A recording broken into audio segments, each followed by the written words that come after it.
welcome to another fun, filled-packed episode of Gar Borras' Time Machine. This is episode 34, and today we're going to be doing something fun and different, Gar. We're going to be talking about, in episode 34, this is going to be on the history of the Thanksgiving Macy's parade. So let's get into it. I know this has probably been a long tradition for you. You want to tell us, when you first started getting into parade and all that? Well, as a little child, and I'm talking like maybe about 5 or 6 years old, my parents took my sister and I to the Hollywood Christmas parade. Yeah. And I didn't even know anything about what a parade was about. And, I bet, yeah. And, so to me, it was a real eye-opening experience because, you're seeing, all of this. And of course, it's the Christmas Day parade here in Los Angeles. Oh, sure. The crown jewel for the Christmas parade is seeing Santa Claus waving to all the kids and everything. And to me, when all was said and done, I just really had a great time, and I really, really enjoyed it. And, it just kind of, set the whole thing in motion. Where of course, you're a child at home, and then you start realizing there's parades on TV and everywhere. And there's all this stuff, and of course, when you're a child, you really don't have enough of an attention span to watch it on TV. Yeah. You know what I mean? But I was aware of it and everything, and it every time. When I started reaching adulthood, every time I would maybe watch a parade on TV, because it became a tradition to watch the Rose Parade every year. Sure. And, I get that same feeling that I did when I was a child, and I went to that parade and experienced it for the first time ever. Now let me ask you about that, because it's one thing to see it on TV, and it's another thing to be there and see it live right before your face in person. Talk about that. Well, it just has this.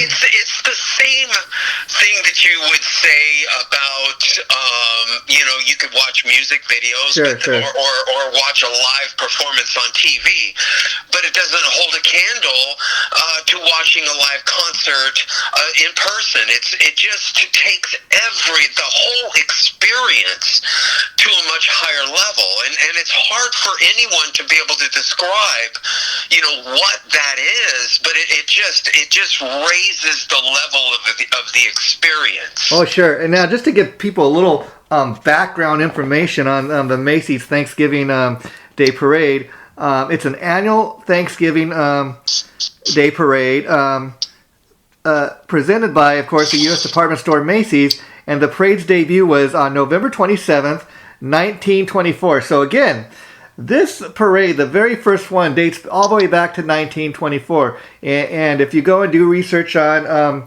the parade's history, one thing you'll quickly notice, going all the way back to 1924, you will find photos, but they're, of course, all in black and white. And I was kind of thinking when I noticed that, I wonder when they started having color film and color pictures. And I was able to find out, it was about 1935 when they started having color film. So that's kind of give you a historical idea of when the parade was first taking place back in 1924.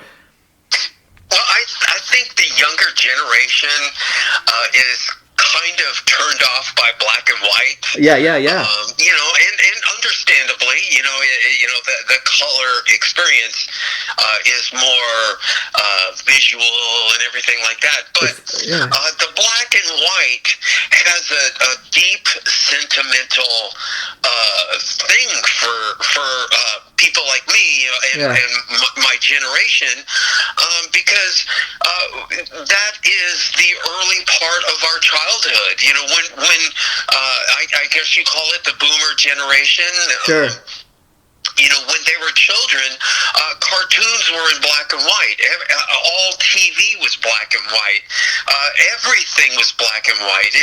Sometimes you could go to the movies and it was a big deal to go see a movie in Technicolor. Yeah. But for the most part, pretty much everything that you watch, and it was such a everyday thing. You were totally used to it, and then now everything has been color, and so whenever I watch things in black and white, it really hits that sentimental chord for me. Even looking at pictures of the Macy's Thanksgiving Day Parade, as soon as I start seeing those pictures in black and white, I just start getting sentimental. I start feeling it in my abdomen. It also gives you a historical kind of idea of how long this has been an event. I mean, so 1924 is the very first parade. So it's this year celebrating its 98th anniversary. Can you even believe the parade has been around that long? And like we kind of discussed in past, well, the world was here before you and me, Gar, so things went on in spite of us, you know what I mean? Yes. And when you look at the old black and white pictures it takes you back, the balloons and stuff like that, they portray a lot of those cartoon characters that we are familiar with. Yeah. But you see them, the balloons are made the way those characters used to look way back in the 1920s and the 1930s and the 1940s. Because Mickey Mouse used to look very different back in the 1920s. And, there was another cartoon, I really didn't know that Felix the Cat was, popular for many years before I was, born. But even when they portray Felix the Cat, it's like such an old version that looks so much different than the version of Felix the Cat that I used to watch when I was a kid back in the 1960s. Yeah, and you brought up Mickey Mouse. I mean, Mickey Mouse, people forget, started out as a stick figure, didn't even used to have even a face, or they years later they kind of gave him a face and a personality. So that's the evolution of all this stuff. And also in 1924, store employees marched to Macy's Herald Square, the flagship store on 34th Street, and the store employees dressed in costumes. There were floats, professional bands, and animals were borrowed from Central Park. Now, when I read this, Gar, I immediately started thinking, I wonder if the fact that the parade was originally lined up, this flagship store, the very first Macy's store, was on 34th Street in New York. I just popped in my head as I'm reading this. I'm thinking, I wonder if that had anything to do with, the movie Miracle on 34th Street. And sure enough, it's a deep tie. Sure enough, I was reading, because the original movie did not even come out until 1947, and again, the parade, very first parade was in 1924, and it very much inspired the film, from what I was reading. Absolutely, and of course, for me, that same sentimental value, because they've come out with many versions of Miracle on 34th Street, doing remakes and things like that. But to me, it's the original version that they came out with back in 1947. Yeah, and again, Gar, I mean, there's just such a sentimental chord about, because as a child, the whole premise for the movie is believe. Just believe. You know what I mean? And it's not, it's basically what they're saying believe is embrace the fantasy. Yeah, and what I got to think about, I did not even realize, the way we came up to do the show today is I just came across something on the Macy's Thanksgiving parade about 6 months ago. I started reading up on it. I thought, there's a lot more to the history of this parade. Oh my God, you're so right. Than I even realized. And then I thought, it's so deep and rich in history. In fact, and then for anybody asking, why are we doing an episode on the Thanksgiving Day parade? It's because, I think we just kind of made the point. I mean, this parade is 98 years old, and it's the balloons and all these other things that have been featured have to do with pop culture and what was popular at the time. And it's so much that it inspired what is now considered one of the most classic Christmas movies that people tune in every year to check out, no matter how many times they've seen the movie. And the Thanksgiving Day Parade, the Macy's Thanksgiving Day Parade, it's almost become a tradition with people that besides having your turkey every Thanksgiving, you're either tuning into this parade or a football game. It's become a tradition. It has become part of people's lives. It has become a part of pop culture. I think we've really proven the point. Well, here's something, when I was, looking into this, preparing, it kind of crossed my mind. We live in America, sure. And we are well aware of a lot of crown jewel parades that are, heavy in tradition, but we don't really know about other countries. Do they have parades and stuff like that? Because, I mean, when you live in another country, they know about Macy's Thanksgiving Parade. In fact, yeah, yeah. But we don't really hear about parades in Great Britain or other Western countries. In fact, so it just made me wonder, and I really don't know the answer to this, but is the parade an exclusive thing to Americans? Because if it is, that just makes it even more, endearing, because it's an American tradition, and we live in America. We love our country, yeah, and we love to embrace things that are, things that we hold dear. In fact, and I just wondered, is that an American thing? I don't know. I don't know either, but I can't tell you what I did find out about that a little bit is the fact that with modern technology being what it is and the internet it's even broadcast in different languages. Just a few years ago, it started being broadcast in Spanish, and then like on Telemundo, people from not just all around the United States, but all around the globe, tune into this every year via the internet and stuff like that. And that kind of shows you the impact this parade is not just, I mean, if you're a New Yorker, maybe it's a local thing and every year they have, news stories on the local news channel and that, but it's become like a worldwide event where you don't just have to live in New York. And like you're saying, we have all these parades in different, counties and different things for different celebrations, but this has become a tradition. People not just that live in New York City are talking about this. People from all over the world are talking about this every year. And that's why that question, kind of just popped in my head. Yeah. You know what I mean? Because, I really hope that it is an exclusive to America. Yeah. Because, those are things, that, when you live in another country, there's, for so many years, other countries looked at, oh my gosh, to live in America, what a dream. The dream, the American dream. And it's I think it just kind of works as almost an ambassador to other countries, showing, the best of what us as America has to offer.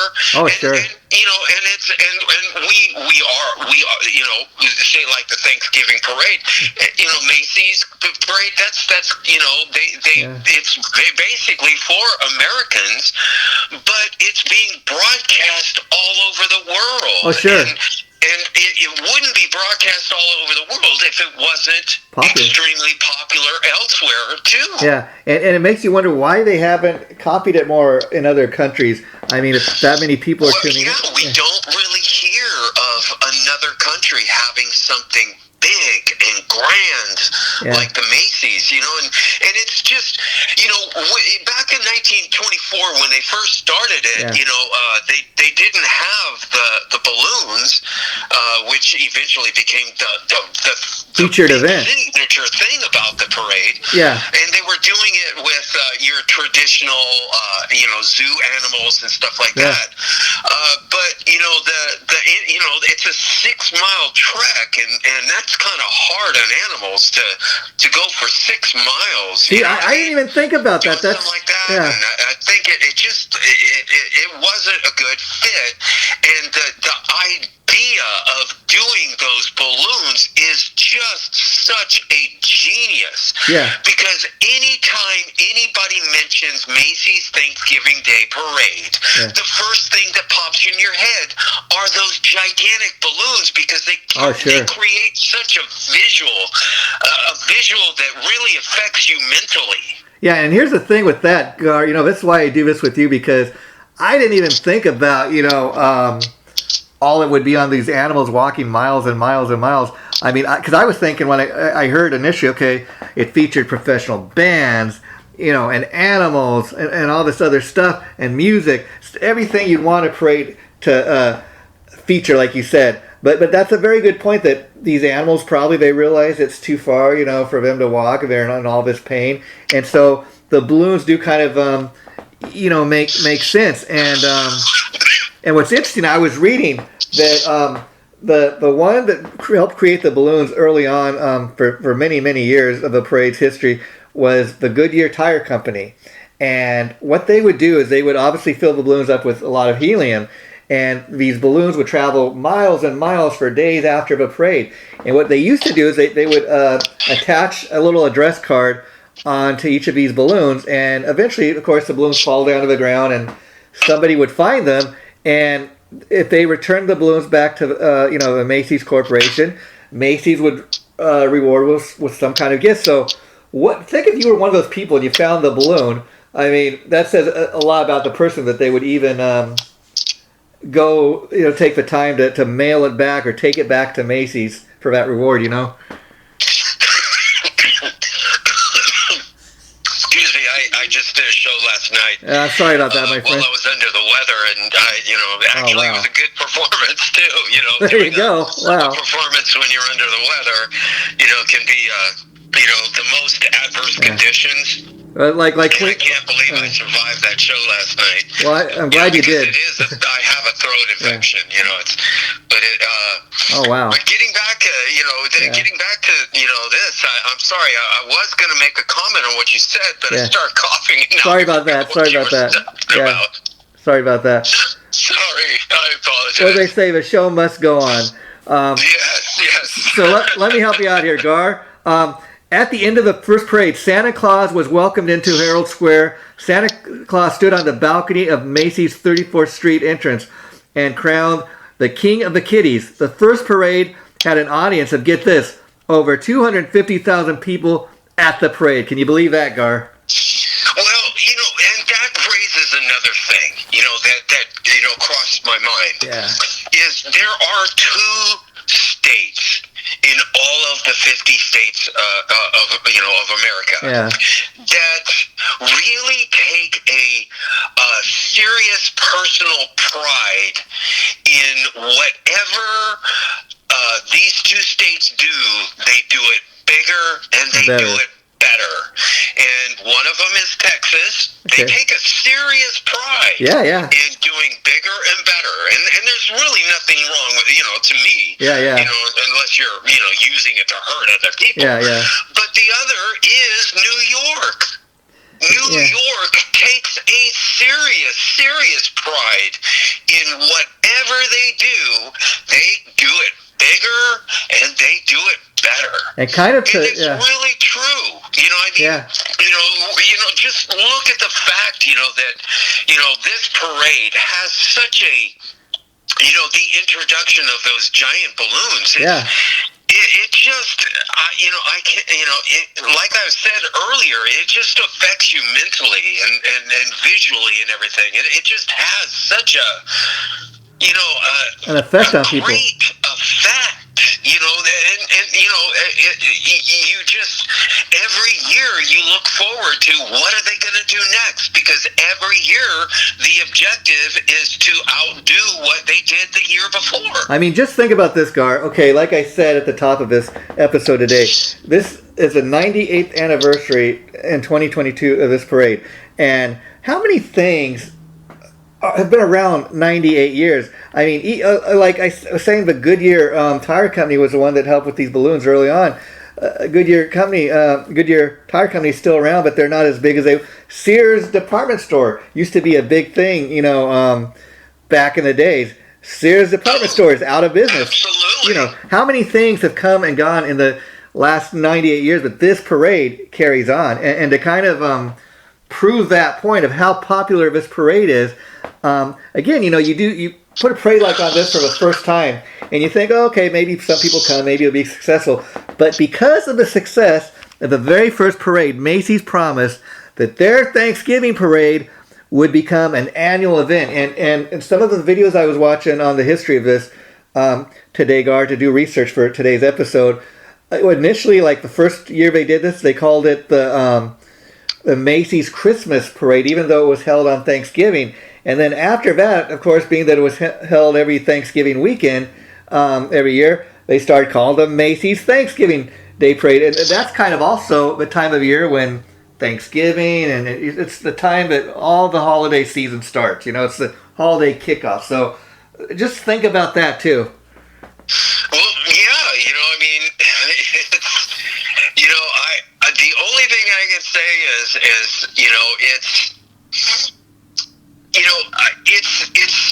I think there's more to the parade than just the parade. Oh, sure. I just know that there are a lot of families that have lived, their families have lived in New York, and it is a family tradition to, for every year, to volunteer to work, to do your part to work in the Macy's Thanksgiving Day Parade. And a lot of those, you know what I mean? So it's, even the people that are doing it, because it's a volunteer thing, the people that are doing all the stuff that need to be done to pull off of the parade, it's all a volunteer thing. So the people that are involved in doing their little parts and everything, it comes from a very special place, in their heart, that every year, and I guarantee you there are a lot of families that is their tradition every year to participate. And you make a very good point, because very early on when the parade was first starting out, the very first couple of years, it was primarily made up of volunteers just from the Macy's department store and their families. But like New York is a huge place, so like you're saying, I bet even the parade that's going to be happening next week, not just Macy's department store people, but probably people from all over New York are taking part in just the volunteering. And I bet to put on a parade like this, they probably, every January, whatever, I have to even start thinking about the next years of who's going to take part in it and all that. I mean, it must be a major thing just to plan this every year. Well, another thing that really kind of surprised me, when I was looking into this was when the parade first, the first parade, there was like 250,000 people that showed up. And and the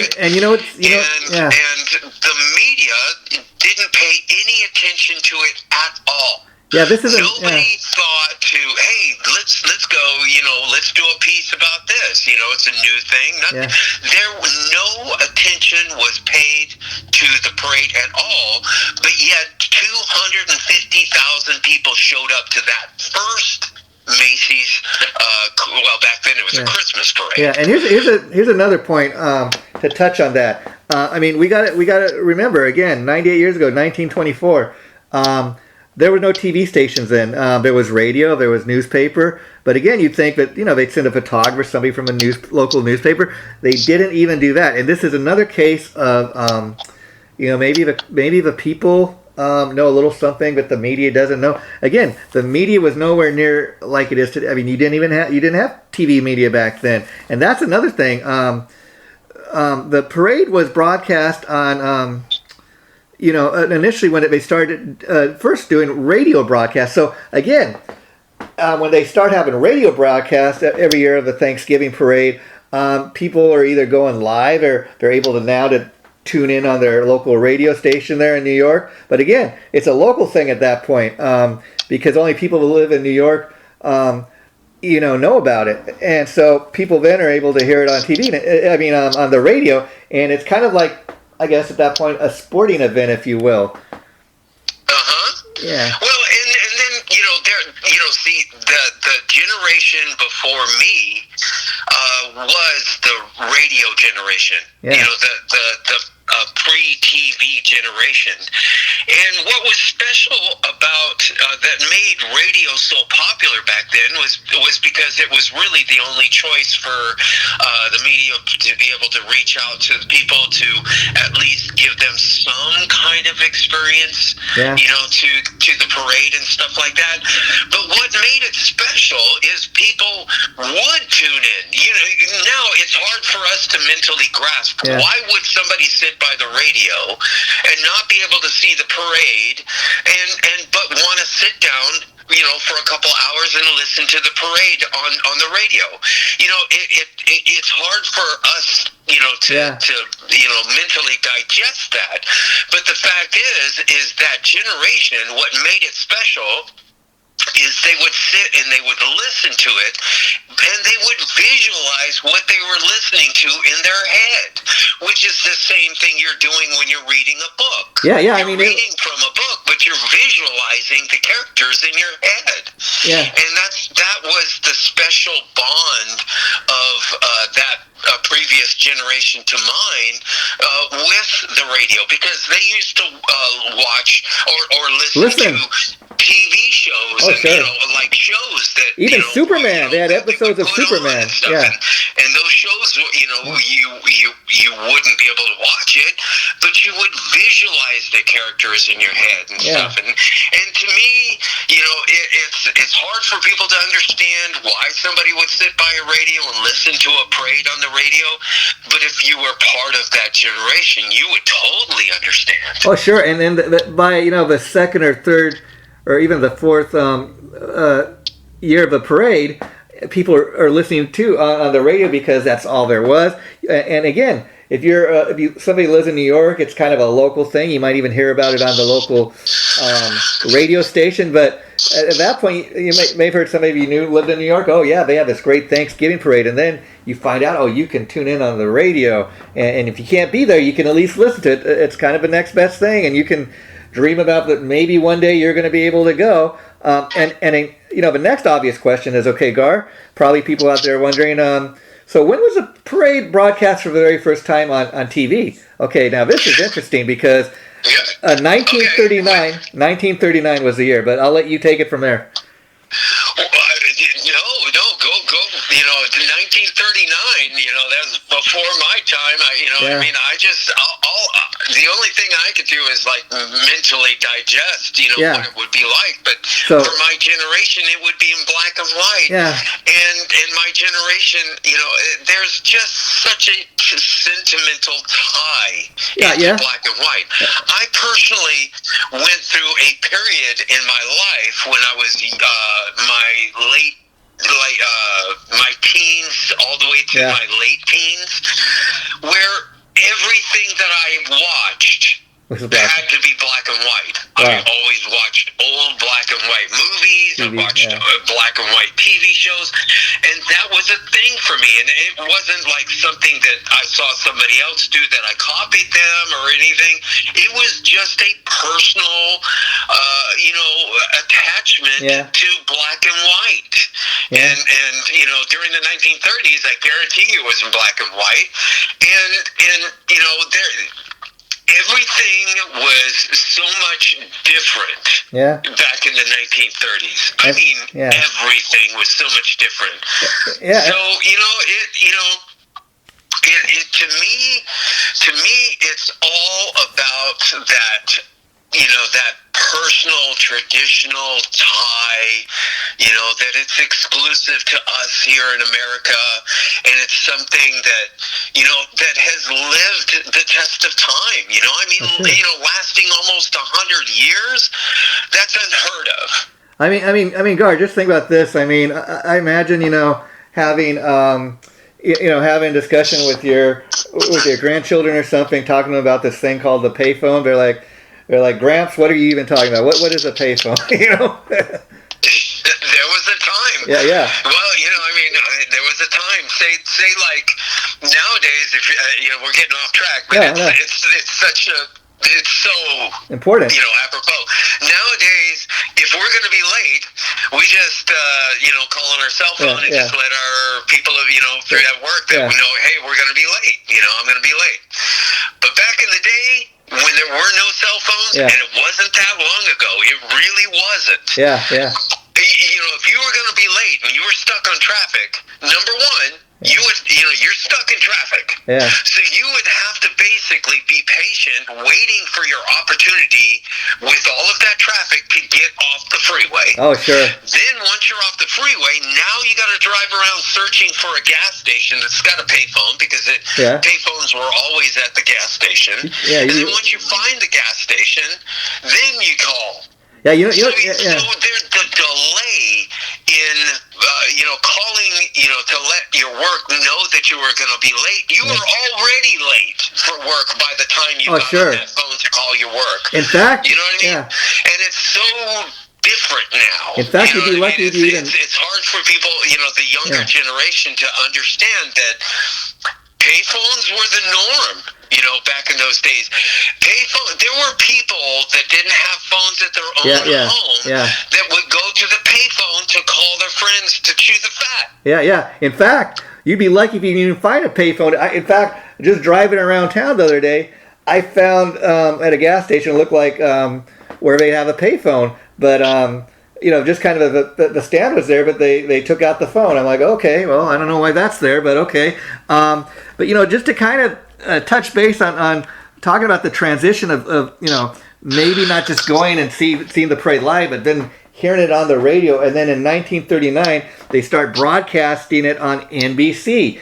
And again, back in 1939, TV's kind of a new thing. Not everybody has it really until maybe the late 40s, early 50s. So like a lot of houses, you're lucky if you even had a TV. But then you go from maybe listening to it on the radio to now you're seeing it live on TV. You're not just listening to it, you're seeing what it's like. So you're not there, but maybe you can tell your friend or your family member, hey, I watched the Macy's Thanksgiving Parade. I watched it on TV, and they had all these cool-looking balloons and these bands, and it was just so neat to watch. So now you're visualizing it. You're not just hearing about it, Well, and then when they're telling their friends that they got to see it on TV, guess what? The next year, even more people are watching it just from word of mouth. Okay, now. Literally just from word of mouth. Now, again, so it's very important that I said it was first televised in 1939 because the parade was not televised in 1940 or 1941, of course, because World War II was going on. And the main reason I was reading they could not have a parade those years is, besides the war, is they needed plastic and rubber for the war effort. So, well, they couldn't use the plastic and the rubber to make the balloons because, World War II was going on. And that was, we needed it to supply our troops with everything they needed. Yeah. And so it would not start being televised again until 1948 when the when the war was long over. Well, it's that's another thing, back in those days is,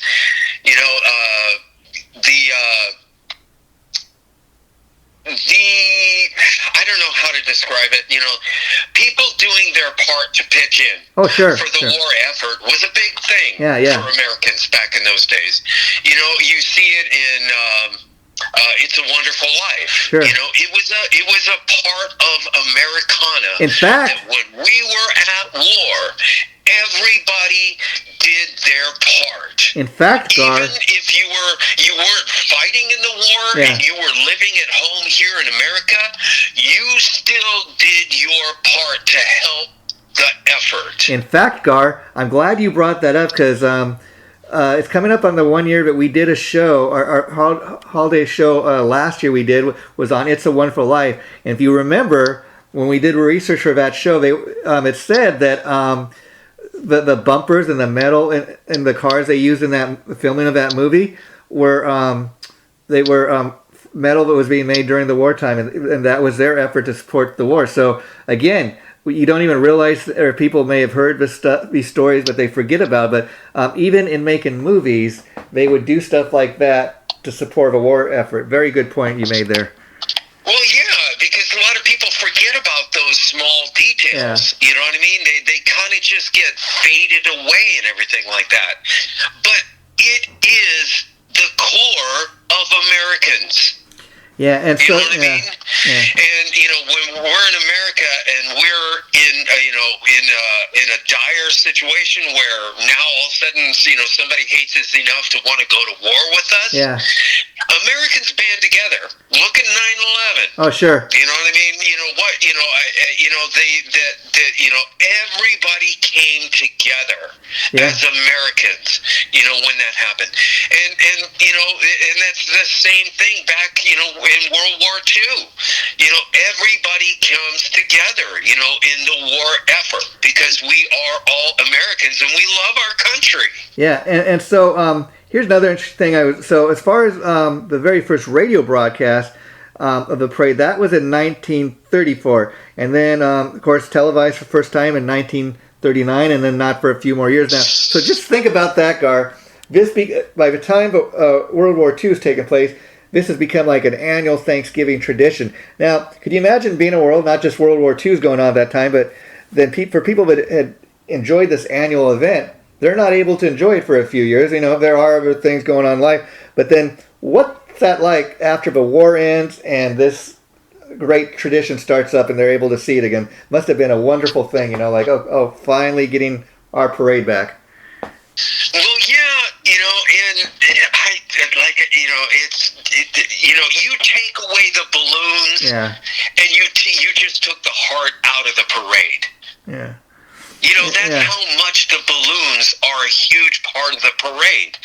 And I never realized how much it took for them to do that with the balloons, because each balloon needed like almost 100 handlers. Yeah. Per each balloon. And so, when all is said and done, when you talk about a single parade, sure. For all of the different oversized balloons that they used, they were using 2,000 to 3,000 handlers just to handle the balloons for the parade. Oh yeah, can you imagine? And think about that. Oh sure. That just the balloons alone take 2,000 to 3,000 people to handle those balloons. Yeah. And it says the balloons were first introduced to the parade in 1928 to replace the live zoo animals from the 1920s. Through the 1980s, it was the Goodyear Tire and Rubber Company in Akron, Ohio, who made the balloons. So again, they partner up with Goodyear, and they were the one doing it for all those years. Also in 1928, 5 of the balloons featured in the parade were filled with helium to rise above 2,000 feet. So that's how high up the balloons went. Over years, the balloons have become a major part of a parade, like you were saying, Gar. And just to give you an idea, like you were saying, going back to 1932, Felix the Cat was a featured balloon. 1934, Mickey Mouse. 1935, Donald Duck and the Turkey. 1940, Superman. So again, it's showing you that the balloons they feature are like popular characters and things from throughout pop culture and things that mean different things. 1951, it was Mighty Mouse. 1961, Bullwinkle. 1965, Underdog. 1966, Superman for the second time, and Smokey the Bear. So these are Yeah, Kermit. Only you can prevent forest fires. Kermit the Frog. But those were all the popular cartoon characters, and who gets the biggest wow out of that? All the children that come to the parade. Because basically that's really what the parades are all about. It's the enjoyment for the adults, but it really is about the children. The wide-eyed, wow. Oh, sure. You know what I mean? Yeah. And to be a parent and to see that in your child's eyes, those are the special moments as a parent. Oh, sure. And it also another interesting fact is since 1985, the parade has traditionally been led by the New York City Highway Patrol. Well, that's a distinct part of the history of it. But there was also, another part of it is the injuries.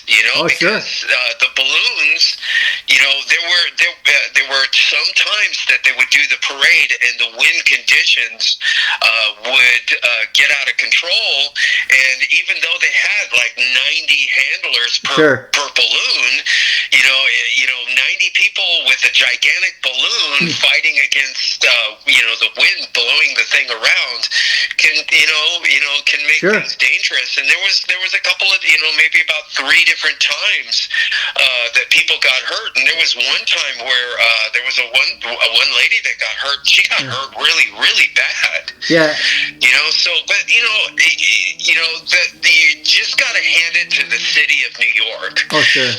Because they didn't stop Macy's from having the giant balloons, but what they did is they implemented measures to protect the public. If winds get over this, then they have to do this. You know what I mean, to make it more safer. Yeah, in fact, if there are days where the gusts can go over this, then there are certain, restrictions that they have to, follow. They can't let the balloons go as high up as they used to. They have to keep them closer to the ground. Yeah. So they're not being blown around uncontrollably.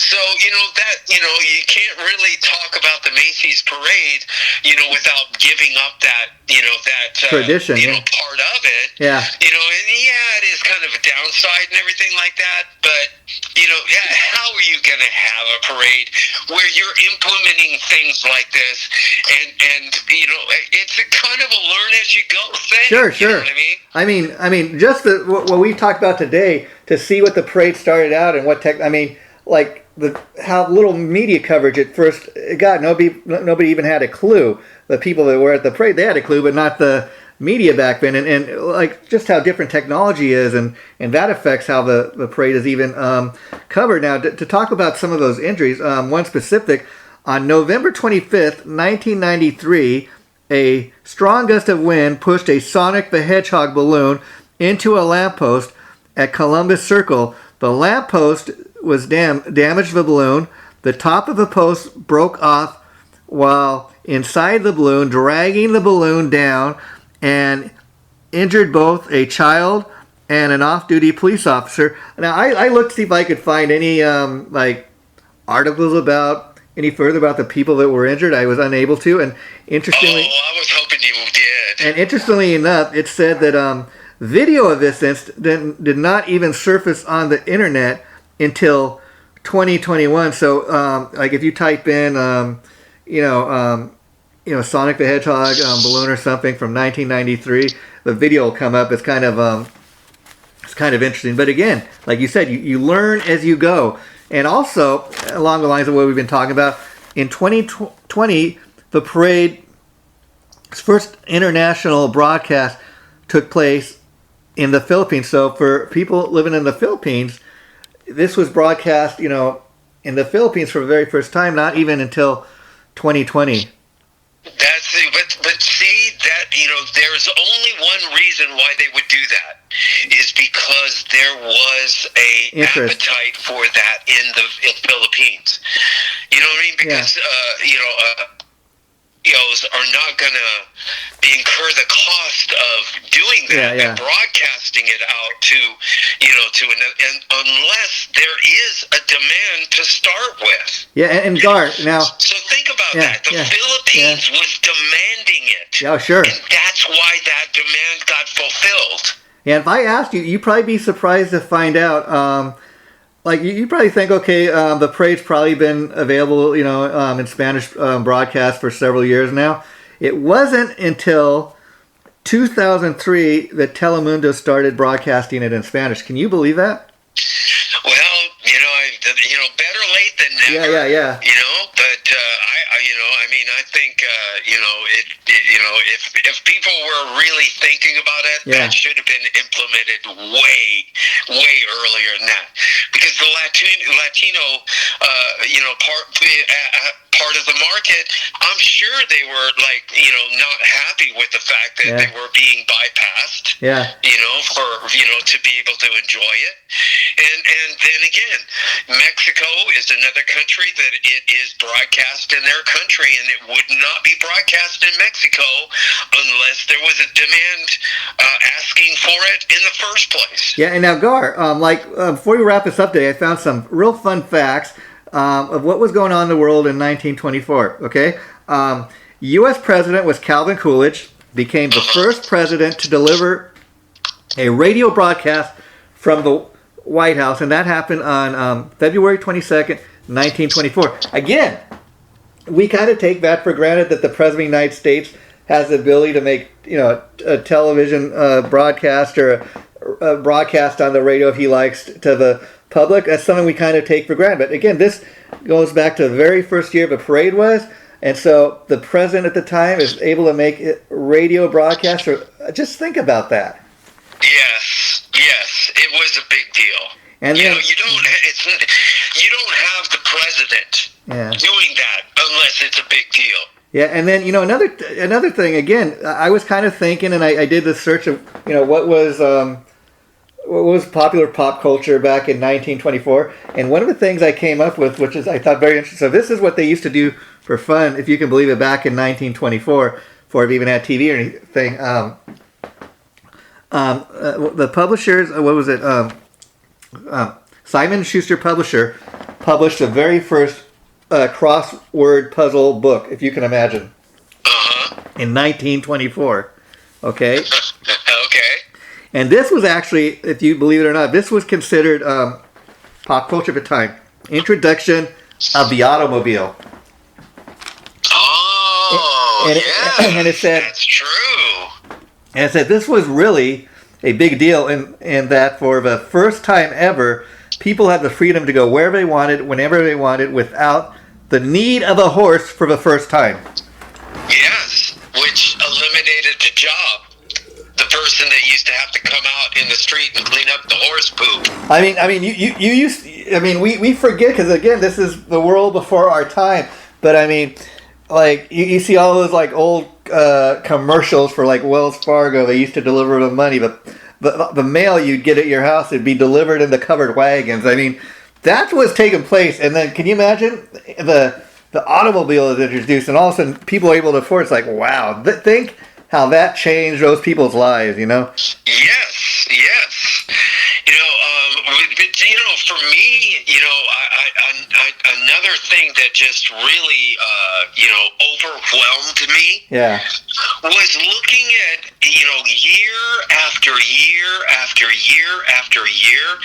I think I was born in 1956. Yeah. And the parade all the way up to 1956 would have guest appearances, famous people, waving to the, crowd and all that kind of stuff. But once it reached 1956, all of the famous celebrities that would, it was a big deal to them to want to be part of the parade. Sure. So there was just a much larger number of people participating in doing appearances in the parade.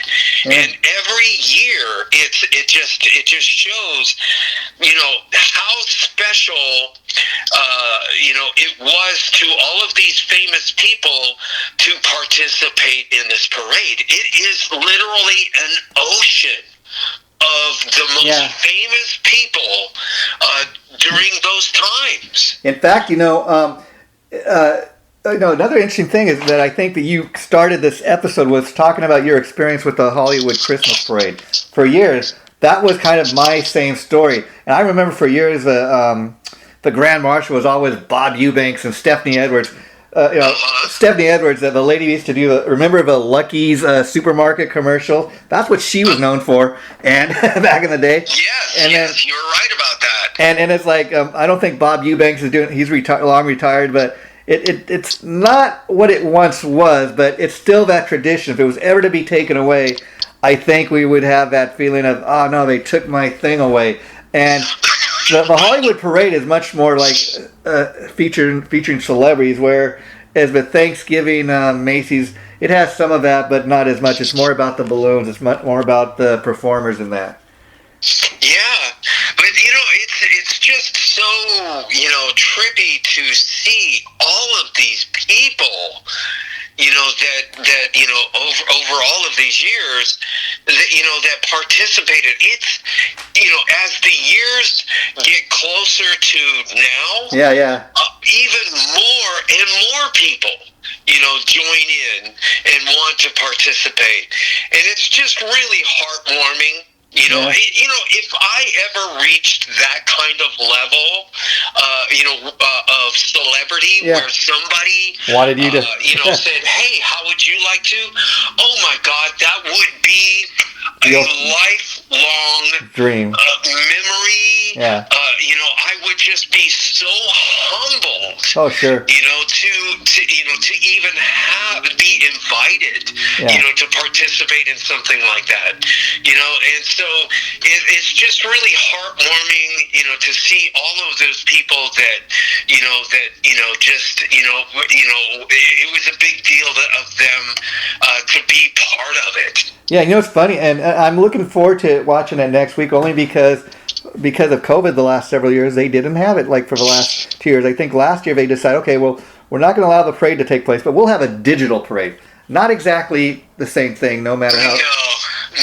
I think that probably went over like a lead balloon. Yeah, and that's why I think we're having it this year, because, there's a demand. People probably, no, I want my parade back. And again, just to kind of wrap up today's episode, Gar, also in 1924, it was jazz music that was all the rage. It was jazz music that was the soundtrack to everyone's life. Duke Ellington and Louis Armstrong were among the biggest names in music at that time.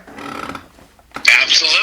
And again, I found, just to give you some more facts about that time, the 1920s also gave birth to the silver screen when over 200 movie theaters opened up across the United States, Gar. The most famous man at the time was Charlie Chaplin. Oh, yes. I mean, Charlie Chaplin was so famous back then, he could run for office and get elected. I mean, here's the thing. He was that popular. And here's the thing. Okay, did you hear what I just said? It gave birth to the silver screen when over 200 movie theaters opened up across the... Okay, 200 theaters? That's the beginning of Americana going to the movies. I mean, that was a big deal. That really is the beginning of it. And I kind of... I hope I'm wrong, but in the last few years with Netflix and HBO and stuff, even a lot of people I work with, they're like, oh, I don't go to movies anymore. I can just watch it at home. I still like to go to a movie theater, like I've shared with you, Gar. I'm like, I got to get out of the house. You're right about that. I mean, it's kind of what we were talking about before, about the experience, the difference between watching a live performance on TV and the difference between actually being at the venue watching that performance. Oh, sure. The experience is just raised to so much of a higher level. Well, it's the same thing in that, too. Yeah, and you know what I mean? And I got to give it to a guy like Charlie Chaplin that, while he was way before our time, I've seen some of his movies. I've read a lot of stuff about him over the years. I've even seen the famous movie that Robert Downey Jr. played him in. And the thing is, okay, at that time, movies were silent. So for a guy to be able to get that kind of attention from moviegoers, it's really in the early stages of the movies, and people go to movies and they think he's funny even though they can't even hear what the hell he's saying because the movies are silent at that time. So that says a lot about. Here's another thing that when people did go to the movies, that was their source to go watch the news. Yeah.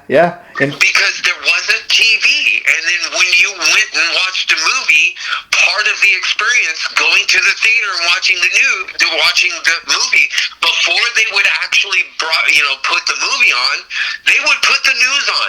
A lot of people that live in America don't know that. That was part of the movie experience was, it was more than actually watching the movie. It was your source to find out what was going on, in other places. Yeah, and in fact, Gar, I think we're going to have to, until I did the research for this and came across this morning, I never thought about this, but eventually down the line, I'd like to do an episode on Charlie Chaplin. I think that would be a lot of fun. And, absolutely. And he is a crown jewel of pop culture that has become faded, and it's a duty of people like us. Exactly. The pop culture, lovers. You know what I mean? Because I love pop culture, and that's part of why I enjoy doing this show.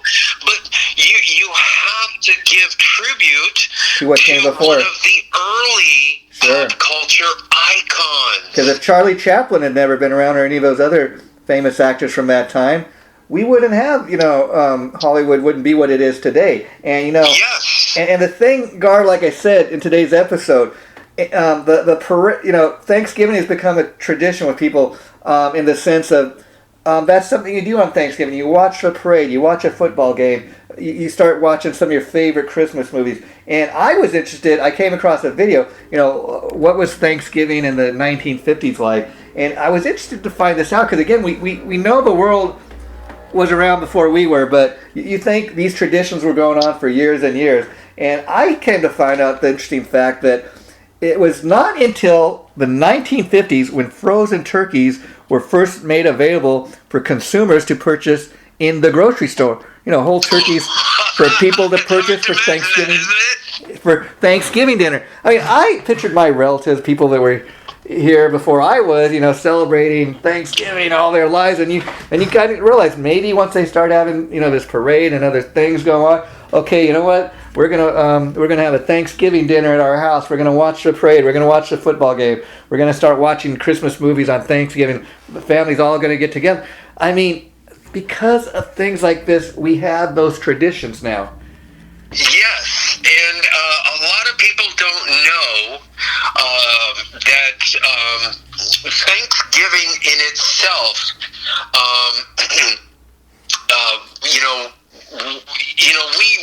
we celebrate Thanksgiving, with the whole thing about the Pilgrims coming to America, and breaking bread with the Indians, and all that. It's the historic story of that.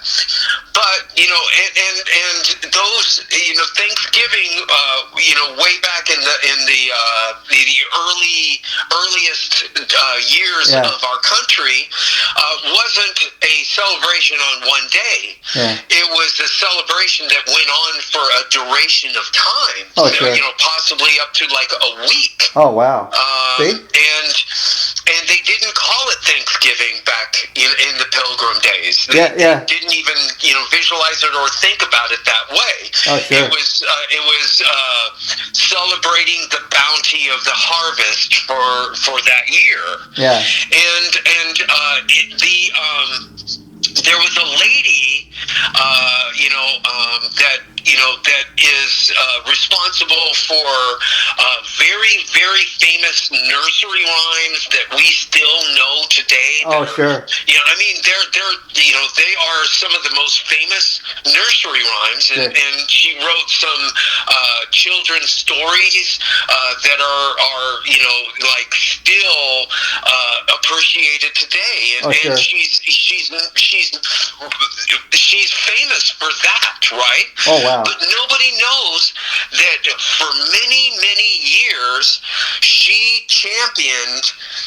was trying to champion a celebration that all of Americans could celebrate together. Yeah. And she, for at least 10 years, she was trying to get America to get on board with this idea of hers. Oh, wow. And then finally, she approached Abraham Lincoln in the middle of the Civil War. Wow. And made that proposal to Abraham Lincoln, that we as Americans should celebrate, Thanksgiving. Oh, wow. And she was the one that introduced that the centerpiece is the turkey. Oh, wow. And the potatoes. Oh, wow. And basically Thanksgiving as we know it today, with the dishes around the table and everything that we're all the most familiar with.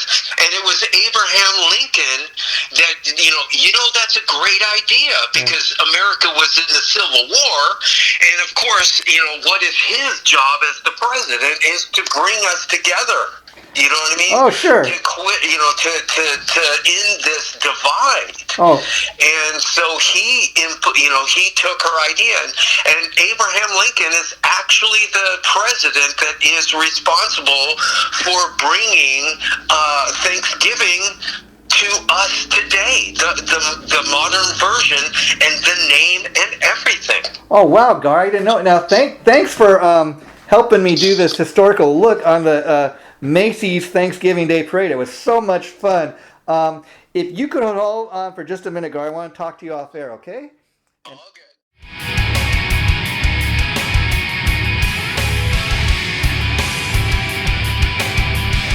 Chaotic Riffs Magazine.